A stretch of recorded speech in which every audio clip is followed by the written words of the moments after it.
Hey guys, welcome back to this channel. So today we have a very professional setup. I mean very professional. I have a tripod now.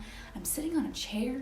Last time I was sitting on the floor, and I'm a little bit further away from you guys because I know that last time it was a little bit too close for comfort. Sorry about that. Didn't even realize when I was filming until I finished filming. But anyways, we're a little bit further away from each other now. Hopefully that's okay. And I've got my lights in the background, which you guys enjoyed last time, so I decided to keep them.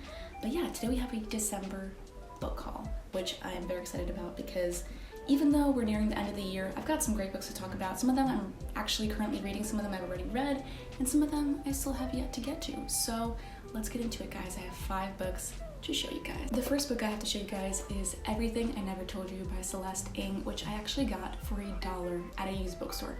$1. I mean, the pages are still intact. It's a little bit tattered, but who really cares? So this book basically follows a Chinese-American family in the 1970s in a small town in Ohio where Lydia, which is the favorite child of this family, dies. This is revealed pretty quickly. It's in the back of the book, so it's not a spoiler. Basically, it follows the family and how they deal with it. I especially like how the siblings are depicted in this because a lot of books, like obviously, this sounds terrible, but obviously the parents are hurt by it, but they don't usually focus on the siblings and how they react to it, how they see it from their point of view, because kids see things so differently.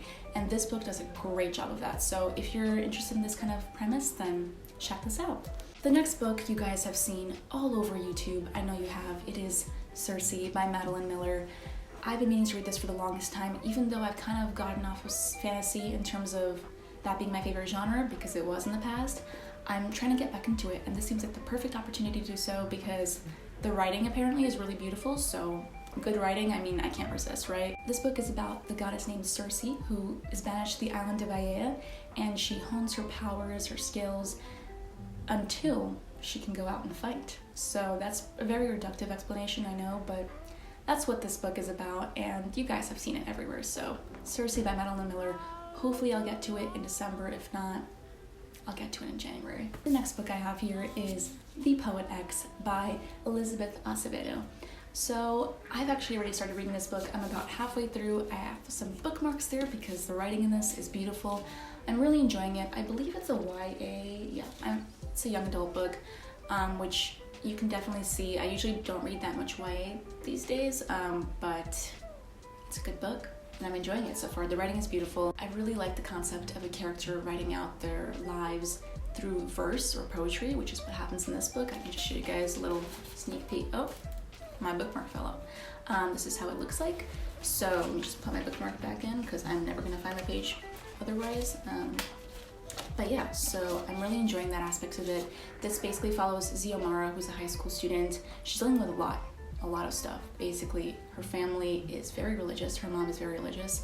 Her dad not so much, but her mom is really religious. She's trying to figure out her feelings for a boy and a lot of family tension. So yeah, all of it through poetry and verse, which is incredibly interesting, and I'm enjoying it a lot so far. Next, we have a book that you guys have already seen in my last video, and it is The Institute by Stephen King. Once again, sorry about the glare. I have a library book here, so it's gonna have a glare. But anyways, I'm about halfway, a little bit less than halfway through, so kind of moving slowly through it. You guys know this already. I'm kind of a slow reader, but I'm enjoying it so far. This one follows Luke Ellis, who has telekinesis powers, which is really cool. He's taken from his home and put into the Institute, where they have a bunch of kids held hostage, kidnapped, and they all have powers, whether telekinesis or telepathy. Some of them are more powerful than others, but they all have these powers. And basically they're tested on, tampered on, abused, which was hard to read, but that's in this book. There's probably some triggers for child abuse in here, so probably don't read this if you don't want to see that. This is my first novel of Stephen King since 11/22/63, which I read I think 2 years ago, a year ago, and I didn't really enjoy it that much, so this one should be pretty good. We'll see how it goes. And the last book we have here, guys, everyone's been talking about it, everyone's been crying over it, everyone's been claiming that it's their favorite book ever, and I wish I could read it before 2019 ends, but I'm not even sure that I can. It's A Little Life by Hanya Yanagihara. Yeah, I don't have the cover. I'll insert a picture here so you guys can see it, but I don't even know what to say, guys. This is supposed to be a tearjerker, a huge tearjerker, which I'm excited about because I love books that make me cry, shows that make me cry, movies that make me cry. books, I forgot books for a second there, books that make me cry. So if you have any recommendations, please leave them below. I love to cry, clearly. And this one follows 4 college students. I think they come from Massachusetts. Hopefully, I don't know, I can't even see the blurb right now, but they come from Massachusetts, they moved to New York, and basically it follows their lives as they go on, and all the tumultuous things that happen to them, especially with Jude, who's kind of the character that this book centers on, I believe. It's about all of them, but Jude is the one that deals with the most. So I'm excited to get into this. I don't think I'll get to it in December, but I'm definitely gonna get to this in January, so look forward to that. So that's it, guys. I hope you enjoyed this video. I will see you in the next one, which will most likely be my favorite books of 2019, if all goes well. I'm very excited to film that one because we're talking about our favorite books. Who wouldn't be excited to talk about that? So I will see you guys then. Until then, I hope you guys have a great day or night, and that's all. Bye.